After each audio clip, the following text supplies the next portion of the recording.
اللہ علیہ وآلہ وسلم ببارگاہ عالیہ مقدسہ میں نذرانہ درود و سلام اللہ رب العزت کا بہت شکر ہے کہ اس نے ہم سب کو اپنے پیارے محبوب علیہ السلام کی امت اندر پیدا فرمایا، اور اللہ تعالیٰ کا یہ بھی شکر ہے اور اس کا خصوصی احسان ہے کہ اس نے اپنی توفیق اور اپنے محبوب علیہ السلام کے توسل سے ایمان جیسی عظیم الشان نعمت سے مالا مال فرمایا۔ حضرات محترم، محرم الحرام کا مہینہ شروع ہے، اس کا آج دوسرا مبارک ہے، اور گزشتہ جمعہ المبارک سے میں نے سورۃ الاحزاب کی آیت نمبر 33 کے جز کے حوالے سے ذکر اہل بیت، محبت اہل بیت کے حوالے سے گفتگو کا آغاز کیا تھا، اور میں نے گزشتہ جمعہ پر اس آیت کریمہ اور اس رکوع کے بارے میں نے تفصیلاً گفتگو کی تھی کہ یہ رکوع کن کے حق میں نازل ہوا ہے، اور اس آیت کریمہ سے مراد کون ہے، اس کے بارے میں نے یہ بات الحمدللہ واضح کی تھی، اور میں نے یہ تفصیلاً بیان کیا کہ اللہ تعالیٰ نے اپنے محبوب علیہ السلام کی ازواج کو، آپ کی بیویوں کو اہل بیت بھی بنایا ہے اور ہر عیب سے پاک بھی کیا ہے۔ یہ دو چیزیں اللہ تعالیٰ نے اس رکوع کی اور اس آیت میں، اس جز میں بیان فرمایا ہے کہ میں نے ازواج مطہرات کو اللہ تعالیٰ نے اہل بیت بھی قرار دیا ہے کہ تم اہل بیت ہو، اہل بیت ہو، اور پھر ساتھ وَيُطَهِّرَكُمْ تَطْهِيرًا، پھر ان کے پاک کرنے کا حق بھی ادا کر دیا اللہ تعالیٰ نے، اور پھر اس کے ساتھ ساتھ یہ میں نے بات واضح کی تھی کہ اللہ تعالیٰ نے اہل بیت میں ازواج کو شامل بھی کیا، اہل بیت بنایا اور ہر عیب سے پاک کیا۔ پھر میں نے یہ بات واضح کی تھی کہ ام المؤمنین حضرت عائشہ صدیقہ رضی اللہ تعالیٰ عنہا وہ فرماتی ہیں کہ یہ واقعہ میرے گھر بھی ہوا، یہاں پاکستان بھی ہوا، کہ حضرت امام حسن تشریف لائے رضی اللہ تعالیٰ عنہ، حضرت امام حسین آئے رضی اللہ تعالیٰ عنہ، اور آپ کی صاحبزادی آئی رضی اللہ تعالیٰ عنہ، اور پھر آپ کے داماد حضرت علی متحد قرار رضی اللہ عنہ تشریف لائے۔ آقا علیہ السلام نے چاروں کو اپنی کمرے میں چھپایا، اور چھپانے کے بعد پھر اللہ تعالیٰ کی بارگاہ میں یہ عرض کیا، اللہم ہؤلاء اہل بیتی، اے میرے مالک، اے باری تعالیٰ، یہ میری اہل بیت ہے، یہ میری اہل بیت ہے۔ اور پھر ساتھ انما یرید اللہ لیذھب عنکم الرجس اہل البیت ویطہرکم تطہیرا، ساتھ یہ بھی آپ نے قرآن مجید کی یعنی تلاوت فرما دی۔ تو میں نے یہ بات واضح کرنی تھی کہ ازواج مطہرات کو اہل بیت بنانے والی رب کی ذات ہے، پاک کرنے والی بھی رب کی ذات ہے، اور باقی جو چار نفوس قدسیاں ہیں جس میں میرا علیہ السلام کے دونوں شہزادے ہیں، نواسی، آپ کی بیٹی اور آپ کے داماد، اب ان کو اہل بیت بنانے والے کون ہیں؟ میرا علیہ السلام ہے۔ میرا علیہ السلام نے ان کو اپنی کمری میں چھپا کر پھر اللہ تعالیٰ کی بارگاہ میں عرض کر دیا کہ باری تعالیٰ یہ میری اہل بیت ہے۔ پھر انما یرید اللہ یہ ساتھ آیت کا جزء تلاوت کر دیا۔ تو پھر میں نے آخر میں نتیجہ یہ دیا تھا کہ الحمدللہ ثم الحمدللہ، ہمارا عقیدہ ہے کہ جن کو رب پاک کرے وہ بھی پاک ہیں، اور جن کو آقا علیہ السلام پاک کروائیں وہ بھی پاک ہیں، اور جن کو اہل بیت رب بنائے وہ بھی اہل بیت ہیں، اور جن کو آقا علیہ السلام اہل بیت بنائے وہ بھی اہل بیت ہیں۔ بات میں نے الحمدللہ گزشتہ دنوں پر واضح کر دی تھی، تو آج کی گفتگو میں ایک حدیث سے کوٹ کرنا چاہتا ہوں۔ اہل بیت کی محبت میں، اہل بیت کے پیار میں، اہل بیت کی عظمت کے حوالے سے آقا علیہ السلام نے بڑی پیاری بات فرمائی ہے۔ دیکھیں، سب سے بڑی بات یہ ہے جو عشق کی ہے، جو محبت کی ہے، جو فرما برداری کی ہے، جو محب ہونے کی ہے، وہ ہے حکم کی تعمیل۔ کیا ہے؟ حکم کی تعمیل ہے۔ اگر دیکھا جائے کہ امام حسین رضی اللہ تعالیٰ عنہ نے میدان کربلا میں کیا کیا ہے تو وہ سب کو پتا ہے، لیکن امام حسین رضی اللہ تعالیٰ عنہ کا یہ جو پورا واقعہ ہے، یہ جو آپ کی پوری قربانی ہے، یہ سارا کا سارا امت کے لیے ایک سبق ہے۔ کیا ہے؟ سبق ہے، ایک درس ہے، اور ایک فکر دیا ہے امام حسین رضی اللہ تعالیٰ عنہ نے اپنے نانا جان کی امت۔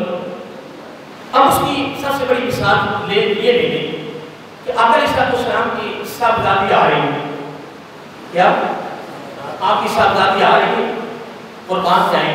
آقا علیہ السلام نے ان کی صاحبزادی جب آ رہی ہے تو حضرت عائشہ الصدیقہ رضی اللہ تعالیٰ عنہا خود فرماتی ہے کہ میں بھی تھی اور 2-3 اور آقا علیہ السلام کی بیویاں وہاں موجود تھیں، ہم آپس میں محو گفتگو تھی، آپس میں محو کیا؟ یعنی آپس میں نبی پاک کی بیویاں کیا کر رہی ہیں؟ گفتگو کر رہی ہیں آپس میں۔ تو فرماتی ہے کہ اچانک صاحبزادی آ رہی ہے، یعنی بیٹی آ رہی ہے، حضرت فاطمہ الزہرا رضی اللہ تعالیٰ وہ سامنے سے آ رہی ہے، پردہ ہے، پردے میں ہے، پردہ نشین ہے۔ اب ام المومنین حضرت عائشہ الصدیقہ رضی اللہ تعالیٰ عنہا خود فرماتی ہے، اور بڑے توجہ طرف مل رہا ہے، آپ فرماتی ہیں کہ جب آ رہی تھی تو ہم اپنی گفتگو کو ترک کر دیا، اپنی گفتگو کو چھوڑ دیا، اور ہم اپنی بیٹی کی طرف دیکھنا شروع کر دیا۔ تو ہم نے آپس میں باتیں کی کہ ایسے لگتا ہے جس طرح خود نبی پاک تشریف لا رہے ہیں صلی اللہ علیہ وآلہ وسلم۔ کیا مطلب؟ اور آج تو عشق کے دعوے تو سارے کر رہے ہیں نا، عشق کے دعوے میں بھی بیٹھ کے کر رہا ہوں، نبی پاک کا بڑا عاشق امام حسین رضی اللہ کا عاشق میں ہوں، اور صحابہ کا سب سے عاشق میں ہوں۔ عشق کا دعویٰ تو ہر وہ کر رہا ہے، ہم کوئی انکار تو نہیں کر رہے کہ تو عاشق نہیں ہے، تو محب نہیں ہے۔ ربیع الاول کا مہینہ چڑھے گا، تیرا پتن پھر کیا ہو جائے گا، پھر مطلب نہیں مطلب۔ آقا علیہ السلام نے جو اپنی امت کو تعلیم دی ہے، اصل میں تعلیم وہ ہے، دیکھیں جب اولاد اپنے والدین کی اتباع کرتی ہے، نافرما برداری کرتی ہے، ان کی تعمیر کرتی ہے، خدمت کرتی ہے، اور اتنی وہ حد سے بڑھ جاتی ہے کہ والدہ بھی کہہ دیتی ہے، والد بھی کہہ دیتا ہے کہ آج آپ نے ہمیں اتنا خوش کیا ہے کہ ہماری آنکھیں ٹھنڈی ہو گئی۔ کیا کہتے ہیں؟ کہ آپ نے ہمیں اتنا خوش کیا ہے کہ آنکھیں، یعنی یوں سمجھ لیں کہ محبت کی انتہا آنکھوں کی ٹھنڈک ہے، محبت کی انتہا آنکھوں کی ٹھنڈک ہے، اتباع کی انتہا، فرمانبرداری کی انتہا، حکم کی تعمیر کی انتہا آنکھوں کی ٹھنڈک ہے۔ والدین کہہ رہے ہیں کہ اے بیٹا، اے بیٹی، آپ نے ہمیں اتنا خوش کر دیا ہے کہ ہماری آنکھیں ٹھنڈی ہو گئی۔ اور آقا علیہ السلام نے کیا فرمایا؟ قرۃ عین میری آنکھوں کی ٹھنڈک ہی نماز ہے۔ اور اگر کوئی مسلمان کے چاہے کہ میرا آقا سب خوش ہو جائے تو پھر وہ نماز میں گم ہو جائے۔ آقا علیہ السلام نے فرمایا تو نماز پڑھتا جا رہا ہے، میری آنکھیں ٹھنڈی ہوتی جا رہی ہے۔ کیا بات ہے؟ کیا اس سے بڑی بھی کوئی محبت ہو سکتی ہے؟ اس سے بڑا بھی کوئی عشق ہو سکتا ہے؟ اور امام حسین رضی اللہ تعالیٰ نے میدان کربلا میں کیا کیا؟ فقط قربانی دی، فقط جان کا نذرانہ دیا، اور جو 72 تن آپ کے ساتھ آپ قربان ہوئے فقط ان کی شہادتیں ہوئی ہے۔ اور آج مولانا صاحب یہاں بیٹھ کے ترنم میں جناب شہادت بیان کر رہا ہے، لوگ رو رہے ہیں، جناب پتہ نہیں کیا کچھ ہو رہا ہے۔ محترم ہونا چاہیے، بات نہیں کرنا ہونا چاہیے، شعر و شاعری ہو رہی ہے، اور ایک ایک کی شہادت پہ پتہ نہیں ایک گھنٹے لگا ہے، جبکہ ساری شہادتیں 1 یا 1.5 گھنٹے کے اندر مکمل ہوئے۔ یہ پورا کا پورا واقعہ ہے نا، واقعہ کربلا گھنٹے یا 1.5 گھنٹے میں مکمل ہو چکا تھا، اور آج مولانا صاحب ایک ایک شہادت کے ساتھ لگا کے نا پتہ نہیں کہاں سے کہاں جانا، صرف میری تقریر سیٹ ہو جائے، میرے لوگ ہوئے یہ جس مول میں لوا دیتا ہے بس کوئی تقریر جناب کما دے، تو جن نے جناب آسان تھا وہ کوئی کما رہے کبھی سن کچھ نہیں، سن تو میرا کچھ نہیں محترم، بیان کرنے والے نے بھی قبر میں جانا ہے، سننے والے نے بھی قبر میں جانا ہے، اللہ تعالیٰ کے دربار میں نہیں جانا، میزان پہ نہیں کھڑے ہونا۔ دوستو آپ نے علماء سے سنا ہوگا، میں نے بھی کئی مرتبہ بیان کیا ہوگا کہ میدان کربلا میں چاروں طرف ہزاروں کی تعداد میں لوگ امام علی مقام رضی کی جان لینا ہے، جان لینا کھڑے ہیں، تلواریں چمک رہی ہیں، تیر کمان ہے، ہزاروں کی تعداد میں دشمن سامنے کھڑا ہے، یزیدی سامنے کھڑے ہیں، لیکن قرآن بعد جائیں دوران اس واقعے کے جب یہ سلسلہ چل رہا تھا چاروں طرف دشمن کھڑے ہیں، لیکن امام علی مقام حضرت امام حسین رضی اللہ تعالیٰ انہوں نے کیا پوچھا مخالفین سے کہ مجھے یہ بتاؤ کہ وقت کون سا وقت کیا ہے؟ تو مخالفین نے کہا اس وقت جمعہ ہو رہا ہے۔ کیا ہو رہا ہے؟ مجھے آج تک نہیں پتا چلا کہ جمعہ پڑھانے والے تقریر کیا کر رہے ہیں، کیا تقریر کے دوران کیا وہ آج غیر تذکر کر رہے ہیں، کیا وہ جب تشہد پہ بیٹھے اتجاب پہ بیٹھے تو کیا انہوں نے پڑھا ہوگا اللہم صلی علی محمد و علی آل محمد، پڑھا ہوگا انہوں نے؟ کیا خطاب ہو رہے تھے، کیا تقریریں ہو رہی تھی، کیا بات ہو رہا تھا اس وقت؟ چاہیے تو یہ تھا، لیکن اللہ صاحب نے بات یاد رکھی، دنیا کی دولت کا نشہ جب چڑھ جائے گا پھر اسے نظر نہیں آتا یہ میرا باپ ہے، یہ بات ہے، غور کریں گا، کچھ جملہ کہہ رہا ہوں وہ میں آپ کو صحیح سمجھا نہیں سکوں گا، جملے میں غور کریں۔ جب دنیا کی دولت کا نشہ چڑھتا ہے نا، دنیا آتی ہے تو پھر ماں باپ بھی گئے، پھر بہن بھائیوں کو پہچاننا مشکل ہو جاتا ہے، دوست کی پہچان مشکل ہو جاتی ہے، پھر اللہ کی مخلوق کی پہچان مشکل ہو جاتی ہے، پھر اسے پتہ نہیں چلتا کہ میرے سامنے باپ ہے، ماں ہے، بھائی ہے، دوست ہے، ہمسایہ ہے، مسلمان ہے، پھر اسے نہیں پہچان کہ میرے سامنے امام حسین ہے، نہیں پہچان کہ اب دنیا میں زبیر ہے، اب دنیا میں عمر ہے، نہیں محترم، دنیا کی دولت کا نشہ بڑا عجیب سا نشہ ہے، دعا کریں کہ اللہ تعالیٰ ہمیں اس دنیا کی دولت کے نشے سے زندگی کی آخری سانس تک محفوظ کرے، وگرنہ ہم بھی رگڑے جائیں، تباہ ہو جائیں، ہمارے بندے کیا رہے گئے۔ اب میں جملہ آپ کو دینے لگا ہوں، 5ویں پارے میں اللہ تعالیٰ فرماتا ہے، غور کرنا پڑے، اللہ تعالیٰ فرماتا ہے کہ دیکھیے کوئی بندہ کسی کو بچا سکتا ہے، بولیے ایک بندہ بیمار ہے تو بندے کے اختیار بھی ہے، ڈاکٹر کا اختیار بھی ہے، لواحقین کا اختیار بھی ہے کسی کا اختیار بھی تو اسے بچا لے، لیکن کوشش ہو رہی ہے، کاوش ہو رہی ہے، جدوجہد ہو رہی ہے، محنت ہو رہی ہے، پیار بھی ہو رہی ہے، محبت بھی ہو رہی ہے، خیر خائی بھی ہو رہی ہے، رشتہ داری معاملات میں ہو رہی ہے، دوستانہ معاملات میں ہو رہی ہے، محلے داری معاملات میں ہو رہی ہے، اللہ کی مخلوق کے معاملات میں ہو رہی ہے، اللہ کی رضا کے لیے ہو رہی ہے، کوشش ہو رہی ہے، محنت ہو رہی ہے، ڈاکٹر بھی محنت کر رہا ہے کہ نہیں، اگر اللہ کو اس کو ایمان بخش دے تو ایمان اگر اس کے دل میں خیر خائی پیدا ہو جائے تو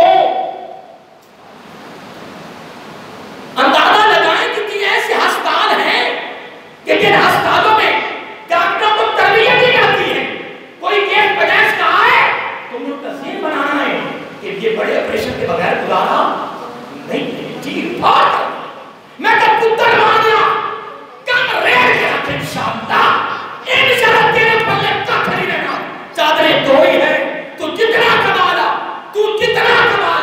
بے ایمانی کر، فرار کر، دھوکہ بازی کر، دونوں میں جا کر نہ سبزی میں جناب کی صحیح ہے، نہ کچھ پھلوں کے اندر جناب جب وہ لڑیاں کپڑے پائے میں جناب این لگنا جناب فقیر ہے کہ رات کمائی جا رہے ہیں کہ دو جناب فرار کر بے ایمانی کرتے بڑے کا کیا ہے، کیا بڑے،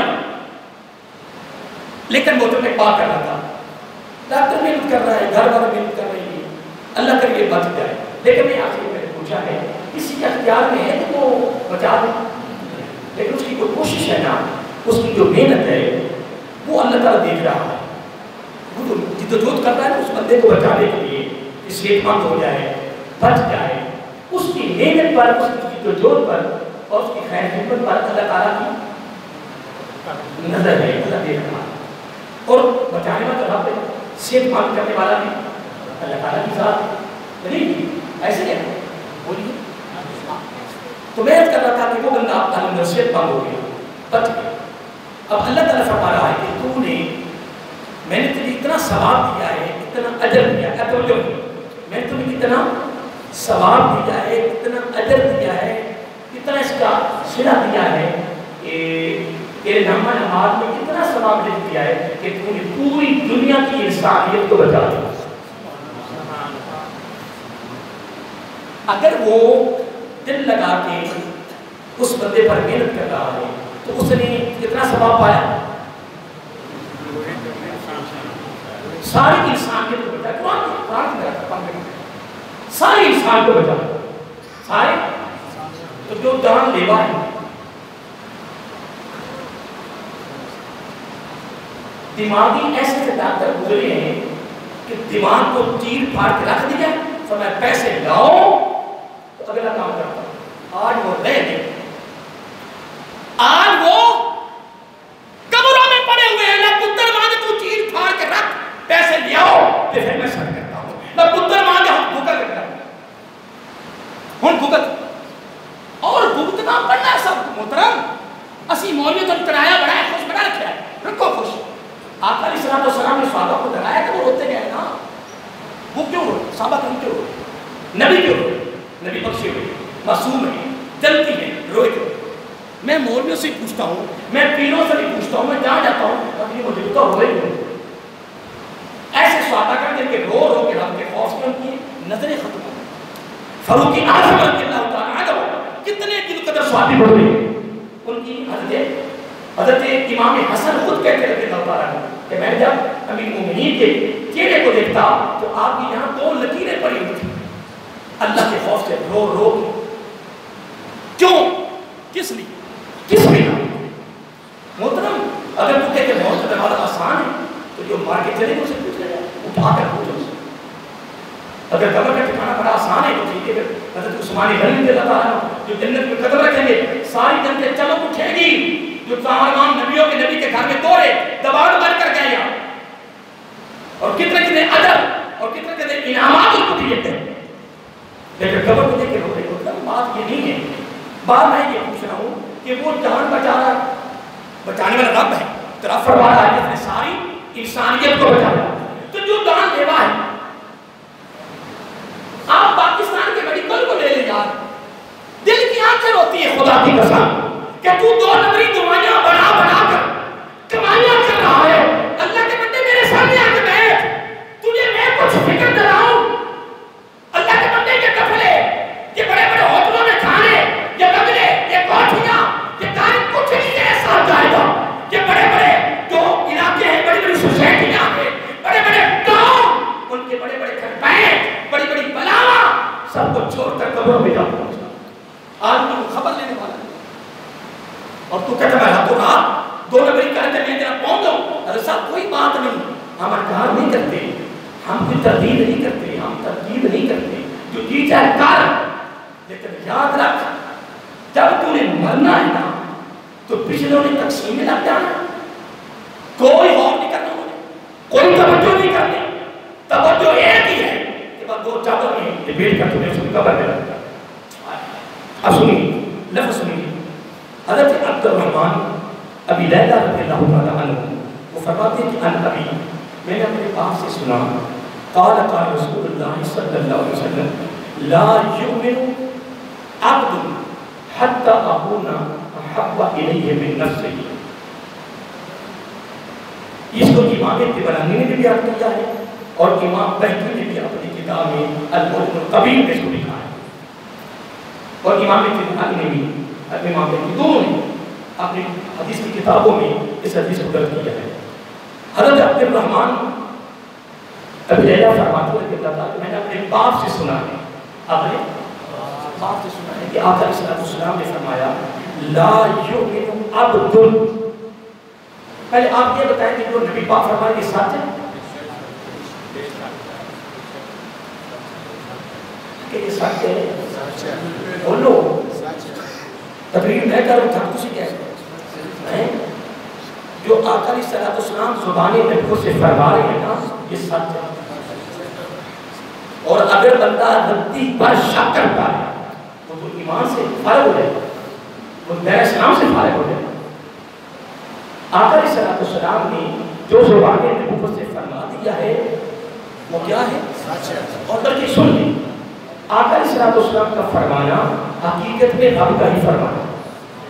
میں یہ رسول فقط اطاع اللہ ان کنتم تحبون اللہ فاتبعونی یحببکم اللہ وما رمیت اذ رمیت ولکن اللہ رمی برأت من اللہ ورسولہ اذان من اللہ ورسولہ. یہ شمار مقاموں پر نہیں فرمایا گیا ہے. قرآن مجید کو آپ مطالعہ کر کے دیکھ لیں کثیر موقع پر اللہ تعالیٰ نہیں فرمایا. اور اگر کوئی شخص یہ کہے کہ فقط اللہ تعالیٰ کی اطاعت ہے اس کے ساتھ میری کامیابی آ گئی, ایسا کبھی نہیں ہو سکے گا, ایسا کبھی بھی نہیں ہو سکے, کبھی نہیں ہوگی.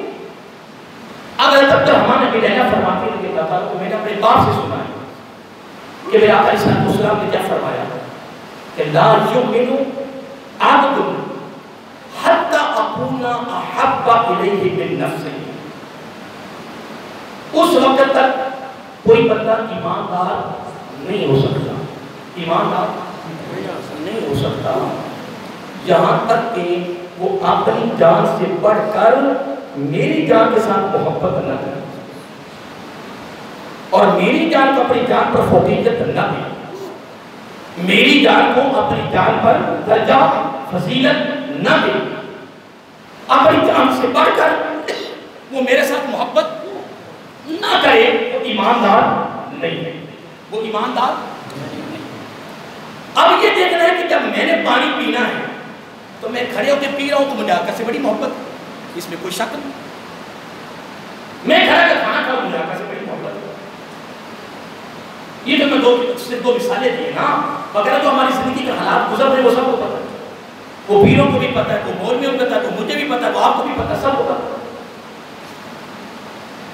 صحابی آئے آقا علیہ السلام کی بارگاہ میں حاضر ہوئے, عرض کرتے ہیں یا رسول اللہ صلی اللہ علیہ وسلم آقا مجھے آپ کے ساتھ بڑی محبت ہے, مجھے آپ کے ساتھ بڑا پیار ہے, بڑا عشق ہے. حدیث بات میں آتا ہے کہ آقا علیہ السلام نے پتہ اس کو کیا فرمایا, فرمایا ہوش کریں, سوچ کے بولیں کیا دعویٰ کر رہے ہیں, دعویٰ کیا کر رہے ہیں. اس نے دوسری بار پھر عرض کیا اے میرے آقا صلی اللہ علیہ وسلم میرے ماں باپ کے بعد مجھے آپ کے ساتھ محبت ہے, مجھے آپ کے ساتھ محبت ہے. آقا علیہ السلام نے دوبارہ پھر فرمایا, فرمایا سوچ کر بولیں دعویٰ کیا کر رہے ہیں. اس نے تیسری مرتبہ تیسری مرتبہ اس نے یہ الفاظ پھر دہرائے, ان کلمات کو پھر دہرایا.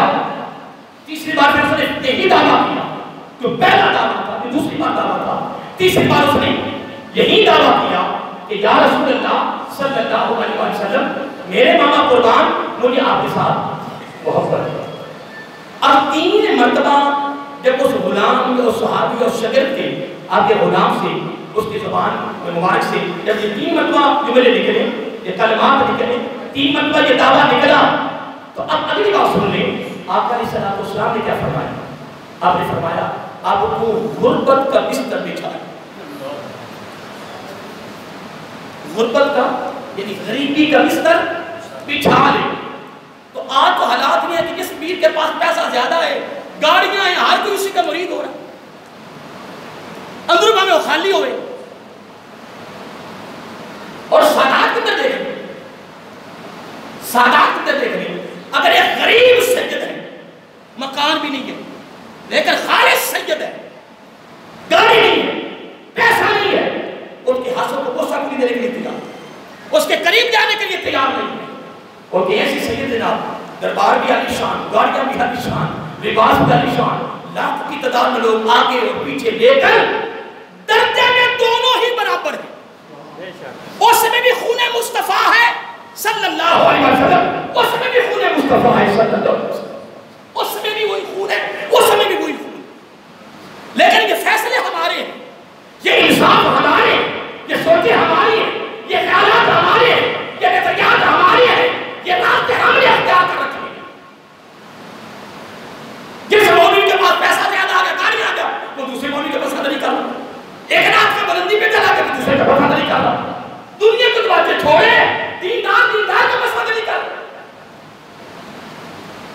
لیکن قربان جاؤں حضرت علی رضی اللہ تعالیٰ کی اس قول پر قربان جائیں کہ باب مدینۃ العلم رضی اللہ تعالیٰ عنہ نے کتنا خوبصورت سبق, درس اور ایک فکر دیا ہے اپنی نبی کی امت کو.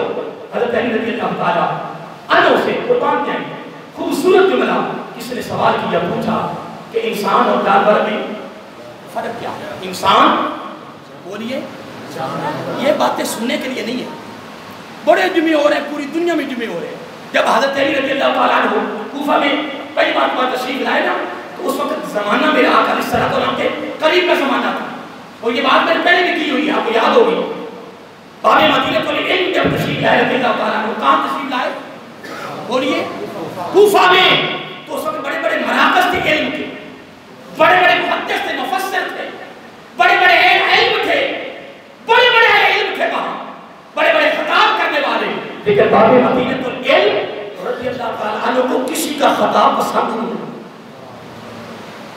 صرف حضرت خواجہ حسن بصری علیہ الرحمہ کا خطاب آپ کو پسند آئے, اور ان کا خطاب پسند کر کے پھر تنہائی میں لے گئے, ختم خلوت میں لے گئے. فرمایا تیرا خطاب مجھے پسند, اصل میں فیض تھا, کسی گھر کا تھا ان کے پاس, انہی کے غلام تھے, انہی کے ساتھ نسبت, انہی کے ساتھ یعنی آپ کا تعلق تھا.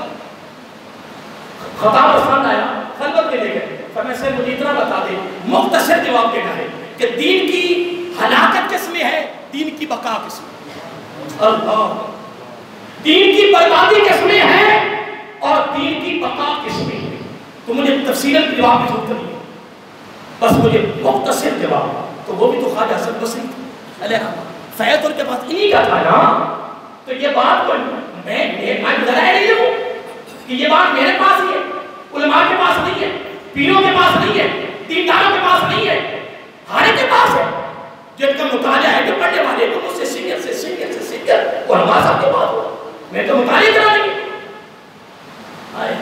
پھر خواجہ حسن بصری نے ہمارے مختصر جواب بڑا خوبصورت جواب فرمایا, جس میں لالچ ہے, جس میں طمع ہے, یہ تو میں تشریح کر رہا ہوں نا, مجھے ایک بات ہی کرنا, جس میں لالچ ہے, طمع ہے, بیکار کی حدود و روایت ہے, پر یوں سمجھو یہ دین کی بربادی ہے. جس میں رب کی رضا ہے اس میں دین کی برباد ہے, اس میں دین کی. میں جو جملہ کہہ رہا تھا, پتہ نہیں میں کہاں سے کہاں نکل گیا, میں کیا پوچھا تھا طریق سے نبی اللہ سے بولیے سارے آتے انسان ہو. آپ کو یہ یاد رہے گا نہ, کہ یاد رہے گا, تیاری شروع ہو جائے گی. وہ تو باہر نکلو تو کسی کونی لگے تینوں, تو نگل پہ جانا چنگا, تو جمعہ پڑھ کے جانا پہ جا. کئی مرتبہ میں کسی شہر کے ساتھ موٹرسائیکل پہ سفر کر رہا ہوں, ہر کے ساتھ نہیں تو بس ایک تو کئی مرتبہ ایسا کہ تیری کے ساتھ جا رہے ہیں, تقریر کرنے جا رہے ہیں, خطاب کرنے جا رہے ہیں, لیٹ ہو رہے ہیں.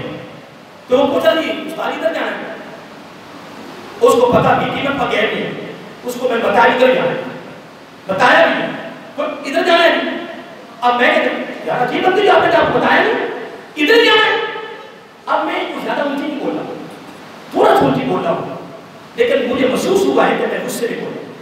میرے ضمیر نے مجھے جھنجھوڑا ہے, اور ساتھ ضمیر میں جاگتا ہو, بیدار ہو, زندہ ہو, تو ضمیر فوراً آگاہ کر دیتا ہے وہ تم اس اگائی کی طرف توجہ کرو یا نہ کرو.